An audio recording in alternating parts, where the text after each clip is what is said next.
இன்றைய பாடல் திருமந்திரத்தில் 7ஆம் தந்திரம் 9ஆம் தலைப்பு திருவருள் வைப்பு. பாடல் எண் 1801.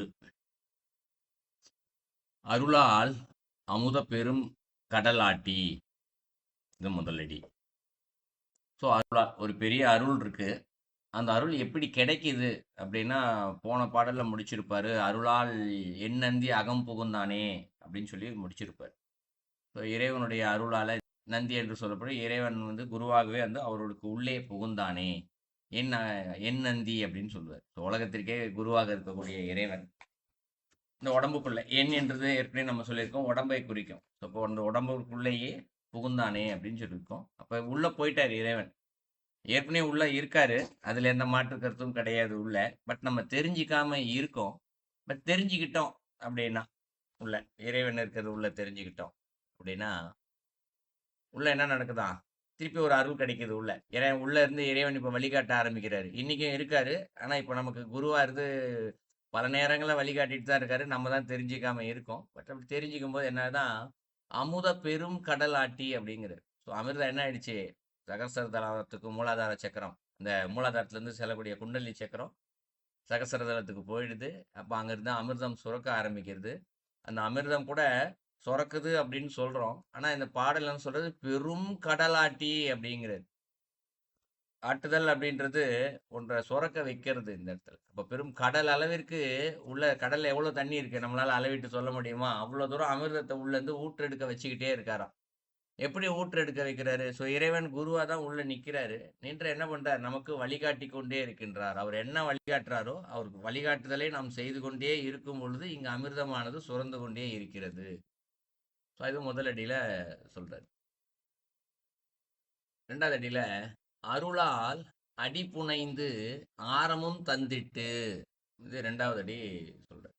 அடி புனைந்து அப்படிங்கிற அடின்றது அவருடைய திருவடி, இறைவனது திருவடி. இறைவனுடைய திருவருளால என்ன பண்றாரு? அவருடைய திருவடியை புனைகிறாராம் இந்த இடத்துல. புனைதல் என்று சொல்லப்படுவது இந்த இடத்துல புனை அப்படின்னு சொல்லப்படுறது ரெண்டு வகையா புரிஞ்சுக்கலாம். புனைந்துன்னா ஒன்றோடு ஒன்று கலத்தல் அப்படின்னும் புரிஞ்சுக்கலாம். ஆனால் இன்னொரு பொருள் இருக்கு அதுக்கு. புனை அப்படின்னா அழகு, பொலிவு, அலங்காரம் இதெல்லாம் கூட புனை தான் இந்த இடத்துல. அப்போ அவருடைய திருவடி என்ன பண்ணாரா? இவருடைய தலை மீது வைத்த பின்பாக அவர் மேலும் மெருகு இருக்கிறாரு. திருமந்திரத்துல பல இடங்கள்ல பாடல்ல சொல்லுவாரு, அமிர்தம் மேல சுரக்க ஆரம்பிச்சிருச்சுன்னா அறிவு பேரறிவு வரும், உடம்பு வஜ்ரம் போல இருக்கும், ரோமம் கருக்கும், முடியெல்லாம் வெள்ளை முடியெல்லாம் கருப்பா போயிடுமா, எப்பயும் இளமையா இருப்பாங்க அப்படின்னு சொல்லுவாரு. அப்ப என்னாச்சு? அவருடைய திருவடியை வச்சதுக்கு அப்புறம் இந்த இடத்துல ரொம்ப அழகாயிடுறாரு. ஸோ அது புனைந்து அப்படின்னு சொல்றாரு. அடுத்து ஆரமும் தந்திட்டு அப்படின்னு சொல்றாரு. ஆரம் அப்படின்றது கழுத்துல அணிகிறக்கூடிய ஒரு மாலை. இப்போ என்ன பண்றாரா இறைவன்? அவருக்கு கழுத்துல ஒரு மாலையை இடுறாரா இந்த இடத்துல.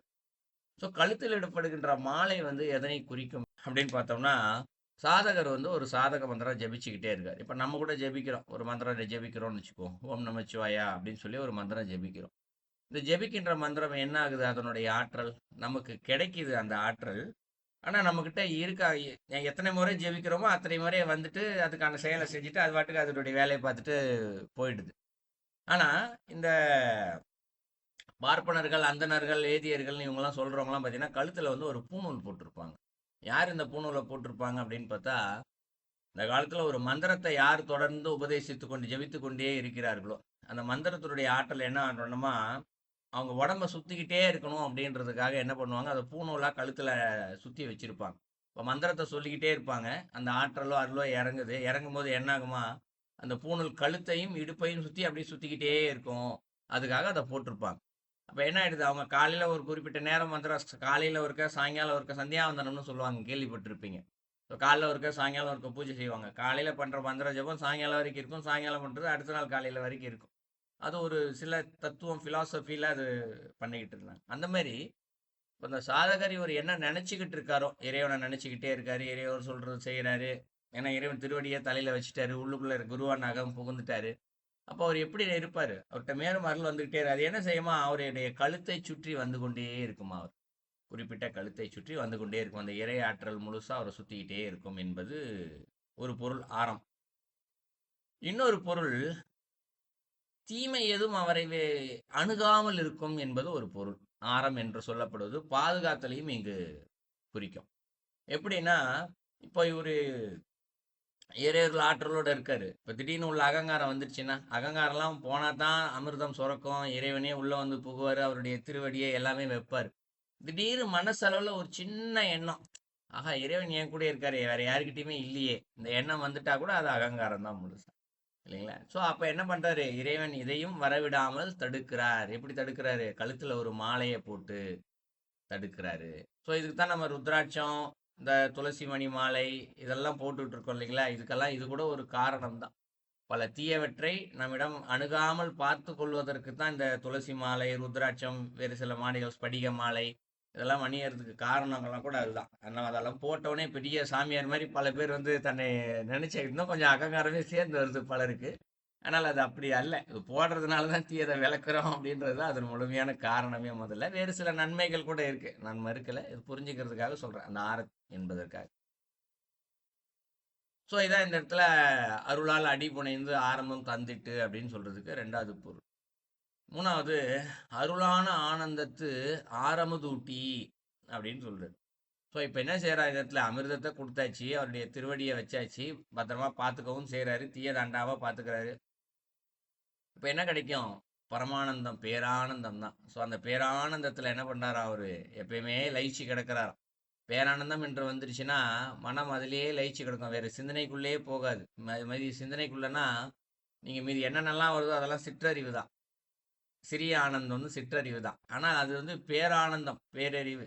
இந்த இடத்துல அந்த பேரானந்தம் அவருக்கு என்ன பண்றாரா, ஆரமுதூட்டி அப்படிங்கிறாரு. ஆரமுது அப்படின்னா எப்பயுமே திகட்டாம இருக்கக்கூடிய ஒரு அமிர்தத்தை ஊட்டி அப்படின்னு சொல்றாரு. ஏற்கனவே அமிர்தத்தை கடலையே கொடுத்துட்டாரு. அப்ப இந்த அமிர்தம் என்று சொல்லப்படுவது எது? அமிர்தம் உள்ள இருந்து ஊற்று எடுக்குது. ஊற்று எடுக்கும் போது உள்ள ஒரு பேரானந்தம் கிடைக்குது இல்லையா? அதை வந்து திகட்டாத அளவுக்கு கொடுத்துக்கிட்டே இருக்காரா இந்த இடத்துல. அப்ப பேரானந்தம்னா அப்படியே லயிச்சு போய் உட்காந்துக்கிட்டே இருக்கிறது, இறை சிந்தனையிலே லயிக்கிறது. கொஞ்ச நேரம் கூட இப்போ இன்னைக்கு ஒரு எந்த ஒரு செயலை நம்ம தொடர்ந்து செஞ்சுக்கிட்டே இருந்தாலும் கொஞ்ச நேரம் போர் அடிச்சுடும் நமக்கு. எந்த செயல் செஞ்சாலும் சரி, நான் வந்து திருவாசகம் பாடுறேன் அப்படின்னு போய் உட்காந்து பண்ண எவ்வளோ நேரம் பாடுவாங்க? 1 மணி நேரம், 2 மணி நேரம், போர் அடிச்சிடும். அப்படியே கொஞ்சம் கொஞ்சமாக வார்த்தை கம்மியாயிடும், போயிடும். எனக்கு சினிமா பார்க்குறது தான் பிடிக்குதுன்னா கூட சரி, 2 படம் 3 படம் தொடர்ந்து பார்ப்பாங்க. அதுக்கப்புறம் டிவி ஆஃப் பண்ணிட்டு வேற ஒரு இடத்துக்கு. ஸோ எந்த ஒரு செயலை செஞ்சாலும் என்ன ஆகிடும், திகட்டி போயிடும். சில நேரங்களில் போர் அடிச்சிடும், இல்லை திகட்டி போயிடும். ஆனால் இந்த இடத்துல அவர் பேரானந்தத்தில் இறைவனை சிந்தித்து லயிச்சுக்கிட்டே இருக்காராம். ஆனால் அவருக்கு திகட்டுறதே கிடையாது. திகட்டாமல் அந்த ஆனந்தத்தை இவர் அனுபவித்து கொண்டே இருக்கின்றார். அந்த அமிர்தத்தை தான் கொடுக்குறார். அமிர்தம்ன்றது உள்ள சுரக்கிறது என்பது ஒன்று, அதை நுகரும் பொழுது திகிட்டாமல் அனுபவிப்பது என்பது 2. ஸோ இதை மூணாவதுல சொல்றார். அடுத்து என்ன சொல்றாரு, அருளால் எண்ணந்தி அகம் புகுந்தானே அப்படின்னு சொல்றார். ஸோ போன பாடலையும் சொல்லிட்டார் இந்த இடத்துல, எண்ணந்தி அகம் புகுந்தானே அப்படின்னு சொல்லி. ஸோ இதுலேயும் சொல்றாரு, அருளால் எண்ணந்தி அகம் புகுந்தானே அப்படின்னு. அப்ப இவ்வளோ நாள் புகுந்த நந்தி என்ன, இப்போ இது ஏற்கனவே நந்தி உள்ள புகுந்தானேன்னு சொல்லிட்டாரு. ஏற்கனவே உள்ள குருவா இறைவன் வந்து வழிகாட்ட ஆரம்பிச்சிட்டாரு. திருப்பி வந்து உள்ள வழிகாட்டுறாரு. அப்போ முதல்ல எதுக்கு வழிகாட்டுறாரு, இப்ப என்ன வழிகாட்டுறாரு அப்படின்னா, இப்போ போன பாடல சொன்ன நந்தி என்பது உள்ளே வந்து இவருக்கு வழிகாட்டி கொண்டிருக்கிறார். நீ இதை செய்யி, இதை செய்யாத, இந்த மந்திரத்தை சொல்லு, சொல்லாத, இப்படி அவருக்கு வழிகாட்டிட்டு இருக்காரு. இப்போ ஒரு பேரானந்தத்துல லயிச்சு போய் கிடக்கிறார் இல்லையா? அப்ப என்ன நிலையில இருப்பாரு, ஒரு சமாதி நிலையில் அமர்ந்திருப்பார். அப்ப அவருக்கு என்ன இந்த இடத்துல குருவாக இறைவன் குருவாக வந்து சொல்லி கொடுக்கிறார்னா, உலகத்திற்கு என்ன நன்மைகள் வேண்டுமோ அதை செய்வதற்காக அவருக்கு வழிகாட்டி கொண்டிருக்கின்றார். ஸோ இது 4வது அடிக்கான பொருள். ஸோ 4 அடிக்கும் சேர்த்து பொருள் பார்த்தோம் என்றால், இறைவன் இங்கு குருவாக உள்ளே வந்து அமர்ந்து விடுகிறார் அருளால். அப்படி அமர்ந்த பின்பாக அவரிடம் இருக்கக்கூடிய மூலாதாரத்தில் இருக்கக்கூடிய குண்டலினி சக்தி அது சகசரதலம் வரைக்கும் சென்று அங்கிருந்து அமிர்தத்தை சுரக்க செய்து அது கடல் போல் புளியை செய்து கொண்டே இருக்கின்றார். எப்படி? அந்த அருளால் அதை செய்து கொண்டே இருக்கின்றார். அதன் பின்பாக தன்னுடைய திருவடிகளை அவரின் தலை மீது வைத்து அவரை மேலும் ஒரு இளமையோடு வைத்து அவருக்கு மேலும் எந்த தீமைகளும் வராமல் அவருக்கு பாதுகாக்கிறார். அவருடைய சிந்தனை அனைத்தையுமே அவர் இங்கு பாதுகாத்து வைக்கிறார் இந்த இடத்துல. அதன் பின்பாக அவர் அங்கே லயித்து போய் இருக்கும்போது, இறைவனோடு ஏகாந்தத்தில் ஆனந்தத்தில் லயித்து இருக்கும்போது, அது எப்பொழுதும் திகட்டாத ஒரு நிலையில் அவரை சமாதி நிலையில் அங்கு வைக்கின்றார். ஸோ அதன் பின்பாக அந்த சமாதி நிலையில் இருக்கக்கூடிய அந்த உடம்பையே இந்த உலகத்திற்கு நன்மையை சொல்லி செய்ய சொல்லி அங்கு கட்டளையிட்டு கொண்டிருக்கின்றார். அந்த பாடலுடைய கருத்து. அடுத்த பாடல் 1008. வணக்கம் ஐயா. சொல்லுங்க ஐயா. அதாவது இந்த இப்பொழுதுதான் இறைவன் உள் புகுந்திருக்கிறார். அதுக்கு முந்தி இறை அருள் தான் எங்களுக்குள்ள சேர்ந்திருந்ததா? ஐயா, இப்பயும் நம்ம கூட இறைவன் உள்ள இருக்கத்தானே ஐயா செய்கிறார். இறைவன் இப்பொழுதும் இந்த வினாடியும் உங்களுக்குள்ளும் எனக்குள்ளும் அனைவருக்குள்ளுமே இறைவன் உள்ளே இருக்கத்தான் செய்கிறார்.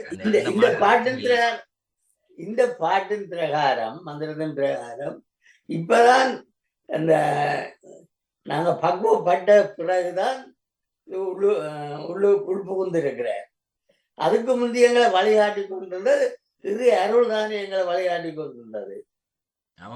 கேள்வி எனக்கு புரிஞ்சிடுச்சு. நான் கொஞ்சம் பதில் சொல்றேன் நானு, சரிங்களா? எப்பொழுதுமே இறையருள் தான் வழிகாட்டி கொண்டு இருக்கின்றது. இப்ப மட்டும் இல்ல, நீங்க இப்போ அது வரைக்கும் இப்ப அகம் புகுவதற்கு முன்பாக இறையருள் வழிகாட்டுச்சா அப்படின்னு ஒரு கேள்வி கேட்குறீங்க. நான் என்ன பதில் சொல்றேன், இறையருள் எப்பயுமே பிறந்தது முதலே, எப்பொழுது முதல் பிறப்பெடுத்ததோ அப்போதிலிருந்து இறையருள் வழிகாட்டி கொண்டே தான் இருக்கின்றது. யார் அதிகமாக அதை நுகர்ந்து கொள்கிறார்களோ சீக்கிரமா போய் சேர்றாங்க. ஏன்னா ஒரு வெளிச்சம், நான் ஒரு ஞாயிற்று வகுப்புல இருந்தீங்கன்னு நினைக்கிறேன். நான் இறைவனுடைய அருளை யார் சரி அதிகமாக நுகர்ந்து கொள்கிறார்களோ அவர்கள் சீக்கிரமா அந்த இறைவன்கிட்ட போய் சேர்றாங்க. இப்ப இந்த சாதகத்தை அதைப்படி நம்ம எல்லாருக்குமே அருள் கிடைச்சிக்கிட்டு தான் இருக்கு. யார் அருளை நிறைய பயன்படுத்திக்கணும், அப்ப இறைவனை குருவாக உள்ள சொல்லி கொடுக்க ஆரம்பிக்கிறார். அது 2வது ஸ்டெப். முதலிலும் இறைவன் உள்ளே தான் இருக்கிறார். 2வது குருவாக இருக்கிறார், உள்ளே அகம் புகுனாரா சொல்லி கொடுக்க ஆரம்பிக்கிறார். யாரு? நாம் இந்த இடத்துல என்ன செய்யணும், என்ன மந்திரம் சொல்லணும், இதெல்லாம் நமக்கு சொல்லி கொடுக்குறாருன்றது 2வது ஸ்டெப். 3வது ஸ்டெப் என்ன சொல்றாரு, நமக்கெல்லாம் சொல்லி கொடுத்து முடிச்சுட்டாரு. ஏகாந்தத்துக்கு போயாச்சு, சமாதி நிலைக்கு போயாச்சு. இப்போ உலகத்திற்கு என்ன நன்மை செய்யணும்ன்றத அந்த உடம்புக்கு சொல்லி கொடுத்துக்கிட்டு இருக்காரு. அதுதான் 3வது ஸ்டெப். முதல்ல இருக்கிறது ஒண்ணு, போன பாடலோட இறுதியில் அகம் புகுந்தானேன்னு சொல்றது ஒரு பொருள், இந்த பாடல்ல அகம் புகுந்தானேன்னு சொல்றது ஒரு பொருள். இப்ப முழுமையாவே சொல்லியிருக்கேன், உங்களுக்கு புரியும்னு நினைக்கிறேன். நல்லது ஐயா. இந்த போன பாட்டுல 3வது 4வது அதே மாதிரி தான் இந்த பாட்டிலும் 3வது 4வது வரையும் இருக்குதா? இல்ல, 4வது அடி மட்டும்தான் ஒரே மாதிரி வந்திருக்கும் ஐயா. 3வது அடி அருளானந்த ஆனந்தத்தை ஆரம்பது ஊட்டி அப்படிதான் எங்க புத்தகத்துல இருக்கு. ஆமாங்க ஐயா. அதாவது இப்ப நீங்க போன பாடல பாத்தீங்கன்னா ஆரம்பத்துல பிறப்புல ஆரம்பிச்சிருப்பாரு, அருளில் பிறந்து அப்படின்னு சொல்லியிருப்பாரு. அப்ப நம்ம அதுக்கு விளக்கம் பார்த்திருப்போம். பிறக்கும் போதே நம்ம மனித பிறப்பெடுப்பதற்கே ஒரு அருள் வேண்டும் அப்படின்னு தான் நம்ம போன பாடல விளக்கம் பார்த்திருக்கோம். அப்போ உங்களுக்கு பிறக்கும் போதே ஒரு அருளை பிறந்து அந்த அருள்லே வளர்ந்து, ஐயா இப்ப ஒரு மயில்வாகனம் ஐயா கேட்ட கேள்வி, அருள் தானே வழிகாட்டுது. அந்த அருள்ல தான் பிறந்தோம், அருள் தான் வழிகாட்டுது. அப்புறம் அருள்ல தான் ஆசையை தீக்கிறோம். அப்புறம் அருளால தான் அந்த ஆசையெல்லாம் நம்ம அழியும்படி செய்கிறோம். இந்த இடத்துல எப்போ ஆசை இங்க அழிகின்றதோ அப்ப மாயை விலகுது இல்லைங்களா? அவங்களுக்கு மாயை விலகும் போது உள்ள இருந்து ஒரு ஆனந்தம் வருது. அந்த ஆனந்தத்தான் அமுது அப்படின்னு சொல்றாரு அவரு. புரியுதுங்களா ஐயா? இப்ப உதாரணத்துக்கு சொல்றேன், இப்ப எல்லாம் நம்ம சரியா இருக்கோம், நல்லா இருக்கோம், ஒரு பிரச்சனையும் இல்லை, ஆரோக்கியமா இருக்கும். திடீர்னு ஒரு பல்லு வலி பயங்கரமா ரொம்ப வருதுன்னு வச்சுக்குவோம், பல்லு வலியில துடிச்சிக்கிட்டு இருக்கோம்னு வச்சுக்குவோம். அப்போ ஒரு மருந்தோ மாத்திரையோ இல்லை ஏதோ ஒன்று சாப்பிட்டா அந்த வலி போகுது. போனோடனே அப்பாடா வலி போயிடுச்சுனான்னு ஒரு மகிழ்ச்சி வரும் பார்த்தீங்களா? இப்போ வலி இல்லாம தான் இருக்கும். அதே மகிழ்ச்சி இப்போ நமக்கு வந்திருக்கா? வரல இல்லைங்களா? அது வந்துட்டு போன வினாடி தான் அந்த மகிழ்ச்சியை நம்ம அனுபவிக்கிறோம். அந்த மாதிரி இன்னைக்கு மாயை என்ற ஒரு துன்பத்தில் மாட்டிக்கொண்டு இருக்கின்றோம். இந்த மாயை விலகினவுடனே ஒரு மகிழ்ச்சி வரும் பார்த்தீங்களா? அதைத்தான் அந்த இடத்துல 3வது அடியில சொல்றாரு அமுதூட்டின்னு. எல்லாமே அந்த இடத்துல அமுதூட்டி தான். நீ அமுதம்னா நேரடியா, அமிர்தம்னு நேரடியா பொருள் எடுத்துக்கிறோம். ஆனால் நீங்க அமுதம் என்று சொல்லப்படுவது ஒரு மகிழ்ச்சி, ஆனந்தம். உள்ள அமிர்தம் இருக்குதான், அது எந்த மாற்று கருத்தும் இல்லை இந்த இடத்துல. ஆனா அதுல 2வது இப்ப அடுத்த பாடல பார்த்தீங்கன்னா கடல் ஆட்டி, அமுத கடல் ஆட்டின்றாரு. ஆட்டின்னும் போதுதான் உள்ள இருந்து சுரக்க வைக்கிறார். புரியுதுங்களா? அதுக்கு முன்னாடி என்ன சொல்லிட்டாரு உங்களுக்கு போன பாடல்ல, ஆனந்தத்து ஆரமுதூட்டி அப்படிங்கிறார். அப்பதான் ஊட்டுறாரு, அமிர்தம்னா என்னன்னு தெரிஞ்சுக்கப்பா அப்படின்னு சொல்லிட்டு மாயை விலகிய நிலையில அந்த ஆனந்தத்தை அனுபவிக்க வச்சு என்னன்னு முதல்ல தெரிஞ்சிக்க வைக்கிறார். ஊட்டுறாரு. ஊட்டும் போதுதான் அது என்னன்னு தெரிஞ்சுக்குவோம் முதல்ல. அது 3வது அடியில சொல்றாரு. ஸோ அதுக்கப்புறம் என்ன சொல்றாரு, தெரிஞ்சுக்கிட்டதுக்கு அப்புறம் தான் கடலை ஆட்டி கடல் போல பெருக வைக்கிறாரு அமிர்தத்தை. உங்களுக்கு புரியும்னு நினைக்கிறேன். விட்டு விட்டா பகுதி பகுதியா கொண்டு வர்றாரு. முதல்ல ஊட்டுறாரு, அப்புறம் ஆட்டுறாரு, அப்புறம் அதுலயே திளைக்க வைக்கிறாரு, பேரானந்தத்துல திளைக்க வைக்கிறார். ஸோ பகுதி பகுதியா ஸ்டெப் 1, ஸ்டெப் 2, ஸ்டெப் 3 கொண்டு வர்றாரு. அப்படி உங்களுக்கு புரியும்னு நினைக்கிறேன். எல்லாமே திருவரு உழைப்புன்றதுக்குள்ள திருவரு உழைப்பு. ஆமா. அந்த திருவிழாவினால தான் இதெல்லாம் நடந்துகிட்டு இருக்கு. நம்ம பிறந்ததற்கு அவருடைய திருவருள் தான் காரணம். இன்னைக்கு சாப்பிடுறோம், தூங்குறோம்னா அவருடைய திருவருள் தான் காரணம். இன்னைக்கு நம்ம ஆசைகளை அனுபவிக்கிறோம்னா அவர் திருவருள் தான் காரணம். தெரிந்து கொள்ளாம இருக்கிறோம் என்பதுதான் அங்க மூலம். தெரிஞ்சுக்கிறதுக்கு அதெல்லாம் படிக்கணும். சரிங்க, நல்லதுங்க.